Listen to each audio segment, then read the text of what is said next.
መሰረተ ሕይወት ማርያም ወጥንተ መድኃኒት ዘእምቀዲሙ መሰረተ ሕይወት ማርያም ወጥንተ መድኃኒት በስመ አብ ወወልድ ወመንፈስ ቅዱስ አሐዱ አምላክ አሜን። በስመ አብ ወወልድ ወመንፈስ ቅዱስ አሐዱ አምላክ አሜን። በስመ አብ ወወልድ ወመንፈስ ቅዱስ አሐዱ አምላክ አሜን። ክርስቶስ ተንሥአ እሙታን በዐቢይ ኃይሎ ወሥልጣን አሰሮ ለሰይጣን አግዓዞ ለአዳም ሰላም እምይእዜሰ ኮነ ፍስሐ ወሰላም። ሰላም አመላዕ ኩርናዓት ጥቕመጡ ህዝበ ክርስቲያን በዛ ቻነል እዚኣ እትከታተሉ ህዝበ ክርስቲያን ከመይ መቀኒኹም ከመይ ኣለኹም? ልዑለ ባህሪ እግዚአብሔር ኣምላኽና ከም ሓጢኣትናን ከበደልናን ከይፀብፀበ ነዛ ዕለት እዚኣ ነዛ ሰዓት እዚኣ ከምዚ ጌርና ክንውዕል ዝፈቐደ ክብሪ ምስጋና ንዑ ይብፅሓዮ። ቅዱስ እግዚአብሔር ኣምላኽና ዕለት ዕለት ዝሕልወና ሓጢኣትናን በደልና ናብ ርእሱ ፀይሩ ከም በደልናን ከም ሓጢኣትናን ከይቀፅዓና ምሕረት ሂቡ ነዛ ዕለት እዚኣ ክንውዕል ዝፈቐደልና ብድጋሜ ክብሪ ምስጋና ንዑ ይብፅሓዮ። ህዝበ ክርስቲያን ሎማዓንቲ እቲ ካብ ቤተ ክርስቲያንና እተብዕሎ ኣዝዩ ዝዓበየ ርእሰ በዓላት ዝኾነ በዓል ኢና ነብዕል ዘለና። ንሱ ከዓ እንታይ እዩ? ትንሳኤ ናይ ጎይታ መድሓኒናን ኢየሱስ ክርስቶስ ትንሳኤ ናትና ሞት ናትና ሓጢኣት ኣብ ዝባኑ ፀይሩ ንሞትና ብሞቱ ስዒሩ ሂወት ከም ዝሃበና ነዚ ዕለት እዚ ድማ ትንሳኤና ነብዕል ኣለና ማለት እዩ። እግዚአብሔር ኣምላኽ እምበኣሪ ከምቲ ኩሉ ግዜ በቦታትና ገይሩ ዝምህረና ሎማዓንቲ ድማ ሕፅር ዝበለት ንእሽተይ ትምህርቲ ክነመሃር ኢና። ብድጋሜ ቅዱስ እግዚአብሔር ኣምላኽና ምሳና ክኸውን ናቱ ሰናይ ፈቃዱ ይኹነልና። ሎማዓንቲ ንመሃረሉ ኣርእስቲ ካብ ወንጌላዊ ማቴዎስ ካብ ዝፀሓፎ ምዕራፍ 28 ፍቕዲ 6 ዘሎ ኣብዚ የሎን ከምቲ ዝበሎ ተንስኡ ዝብል ክኸውን እዩ። ቅዱስ እግዚአብሔር ኣምላኽና ጥበቡን ምስትውዓልን ክዕድልናና ናቱ ሰናይ ፈቃዱ ይኹነልና። ካብ ፍቕዲ 1 ልዕል ኣቢላ ቅድም ኣቢላ ክንብውየ ብድጋሚ ቅዱስ እግዚአብሔር ኣምላኽና ምሳና ክኸውን ናቱ ሰናይ ፈቃዱ ይኹነልና። ድሕሪ ሰንበት ለይቲ ናብታ ቀዳመይቲ መዓልቲ ናይ ሰሙን ዘውግሕ ማርያም መግደላዊትን ማርያም እታ ካልአይቲ መቃብሩ ክርያ መፃ።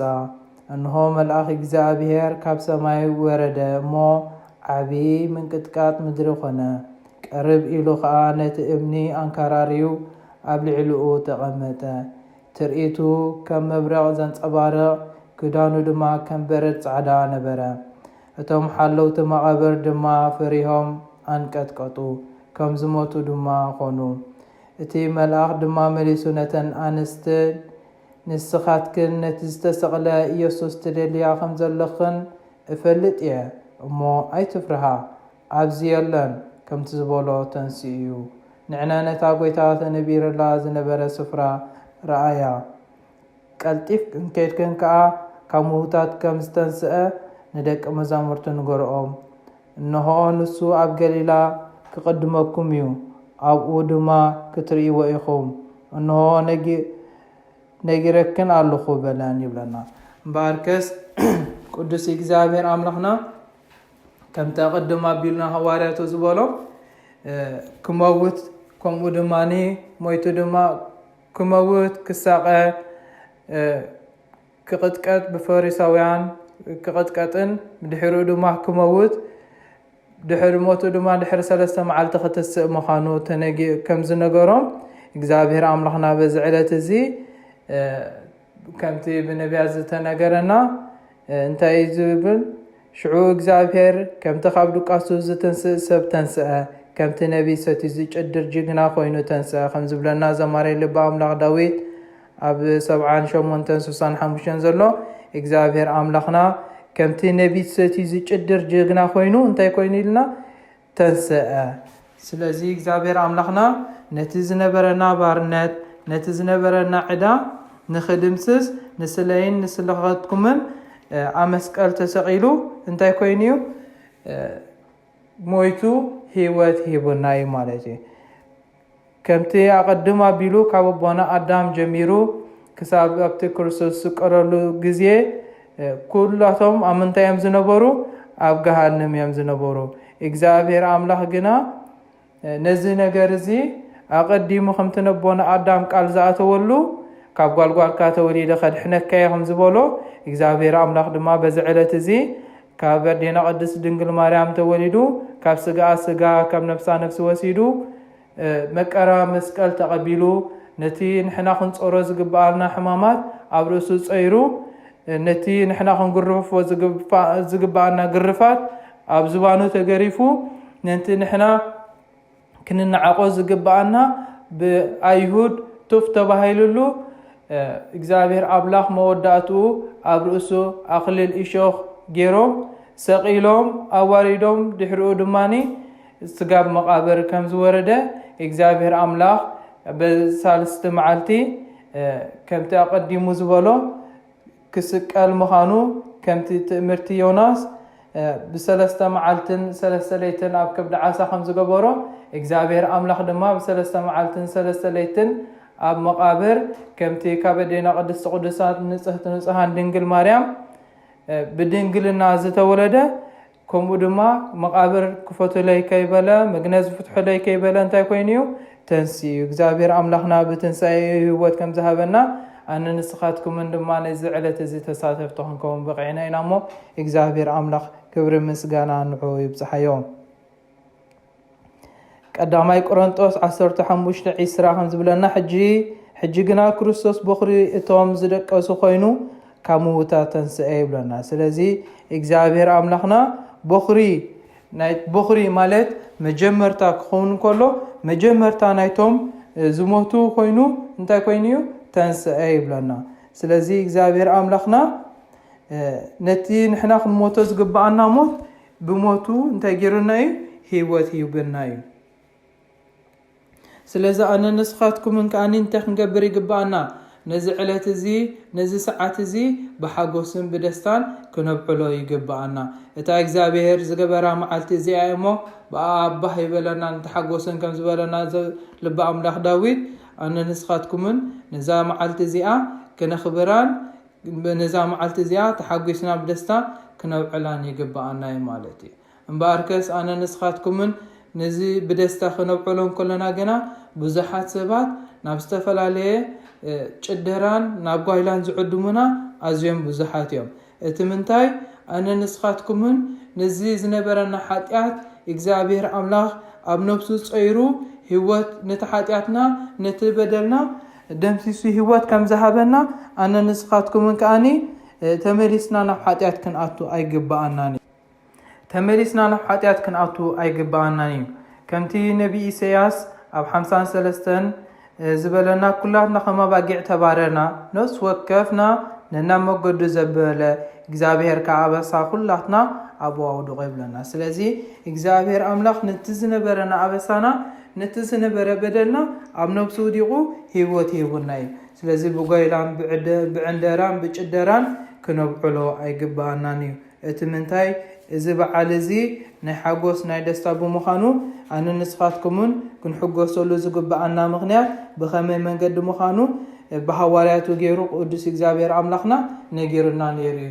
ሃዋርያ ያዕቆብ ከም ዝሓፈልና ዝሓመመ እንተሎ ይጸሊ ዝተሓጎሰ ተሎ ድማ ይዘምር ከም ዝበለና ኣነ ንስኻትኩምን ነዚ ሓጎስ እዚ ነዚ ደስታ እዚ ብመዝሙር ብዕልልታ ክነብዕሎ ይግባአና።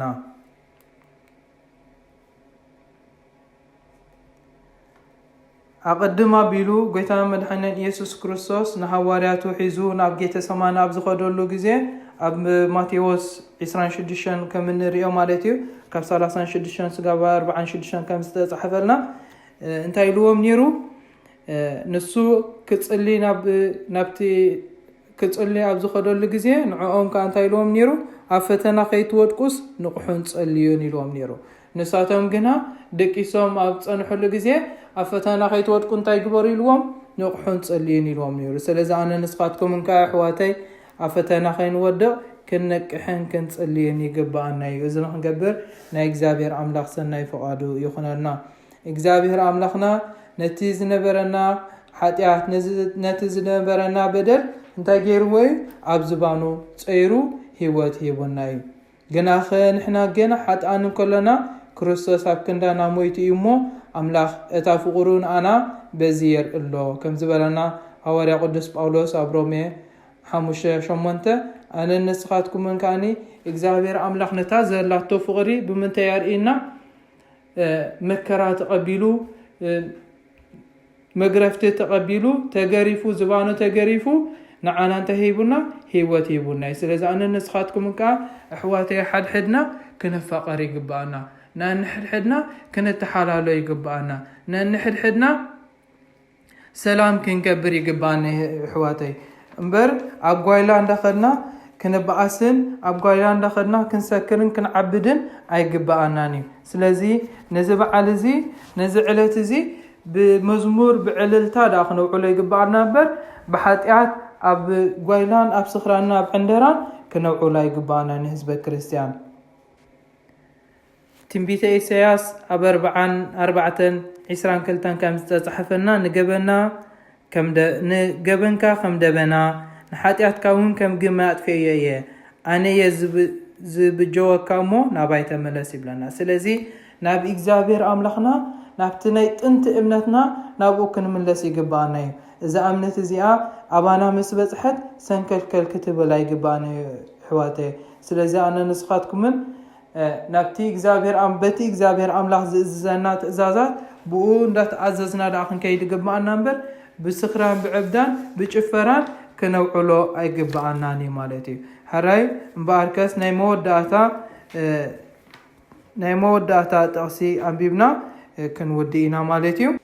ሓራይ እምበኣርከስ እዚኣ ናይ መወዳእታ ብሓንሳብ ኮይና ክነንብባ ኢና። ሐዋርያ ቅዱስ ጴጥሮስ ዝጻሕፈልና ናብ መልእኽቲ ቀዳሚት ጴጥሮስ ምዕራፍ 2:18 ዘላ ስጋብ 25 ዘላ አንቢብና ክንውዲ ኢና ማለት እዩ። ኣቶም ጉዙኣት እቶም ሕያወት ልኡማትን ጎይቶትኩም ጥራይ ዘይኮነስ ነቶም ዓመፅ እውን ከይተረፈ ብኩሉ ክብሪ ተኣዘዝዎም።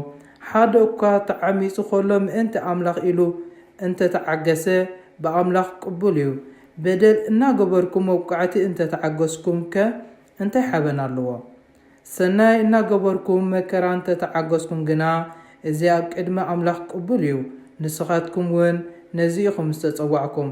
ክርስቶስ ድማ ኣሰሩ ምእንቲ ክትስዕቡ ኢሉ ምእንታኹም መከራ ተቐበለ። ኣርኣያ እውን ሓደገልኩም። ንሱ ሓጢአት ኣይገበረን፣ ሓሶት እውን ኣብ ኣፉ ኣይተረኽበን። ምስ ዝፀረፍዎ መሊሱ ኣይፀረፈን። መከራ ምስ ኣፅገብዎ ከዓ ነቲ ብቐንዕና ዝፈርድ ኣምላኽ ደኣ ነገሩ ኣሕሊፉ ሃበ እምበር ኣይፈራርህን። ካብ ሓጢአት ርሒቕና ብጽድቂ ምእንቲ ክነብር ንሱ በዓሉ ንሓጢአትና በቲ ኣብ መስቀል ዝተሸንከረ ሰብነቱ ጾሮ። ብቆስሉ ኢኹም ዝሓወኹም ከመይ ከመባጊዕ ተባሪርኩም ጠፊእኩም ነበርኩም። ሕጂ ግና ናብቲ ጓሳኹም ሓላው ነፍስኹምን ተመሊስኩም ኣለኹም ይብለና። እምበኣርከስ ክቡራት ፍቁራት ኣሕዋተይ ሐዋርያ ቅዱስ ጴጥሮስ ከም ዝጻሕፈልና እግዚአብሔር ኣምላኽና ሓሶት ኣይገበረን፣ ኣብ ኣፉ እውን ሓሶት ኣይተረኸበን፣ ኣበሳ ኣይነበሮን። እንታይ ደኣ ምእንቲ ኣበሳይን ምእንቲ ኣበሳኹምን ክብል እንታይ ኮይኑ ነቲ መከራ ፀጊቡ ሓጢአትና ከዓኒ ካብ ሓጢአትና ከዓ ኣርሒቁልና ማለት። ስለዚ ኣነ ንስኻትኩምን ከመባጊዕ ተባሪርና ዝነበርና እግዚአብሔር ኣምላኽ ግና ናብኡ ክንምለስ ገይሩና እሞ ናብ እግዚአብሔር ኣምላኽ ክንምለስ ይግባአና እዩ። ክቡራት ኣሕዋተይ ከምቲ ኣቦታትና ዝምህርና ጌርና ክንከይድ ደኣ እምበር ብጓይላን ብጭደራን ብዝተፈላለየ ዕንደራን ክንውዕሎ ይግባአናን እዩ። ንእግዚአብሔር ኣምላኽ ዝእዘና ትእዛዛት እንዳኽበርና ብእግዚአብሔር ኣምላኽ ዝእዘና ትእዛዛት ተመሪሕና ክንከይድ ይግባአና እዩ። እግዚአብሔር ኣምላኽና ሰላም ዘለዎ ዳኣመት ክገብረና ናቱ ሰናይ ፍቃዱ ይኹነና። እግዚአብሔር አምላኽና ጸጋን ጥበቡን ምስተዓልን ክዕድለና ብድጋመና ተሰናይ ፍቃዱ ይኹነልና ስለቲ ዝመሃረና ስለቲ ዝገሰጸና እግዚአብሔር አምላኽና ክብርን ምስጋናን ይኹኖ እግዚአብሔር አምላኽና ንዝተመሃርናዮ ትምህርቲ ኣብ ልብና ጽሒፉ 30-60 ፍረ ክንፈሪ ናቱ ሰናይ ፍቃዱ ይኹነልና ሰላም ወሰናይ ምስኩላትኩም ይኹን አሜን። መሰረተ ሕይወት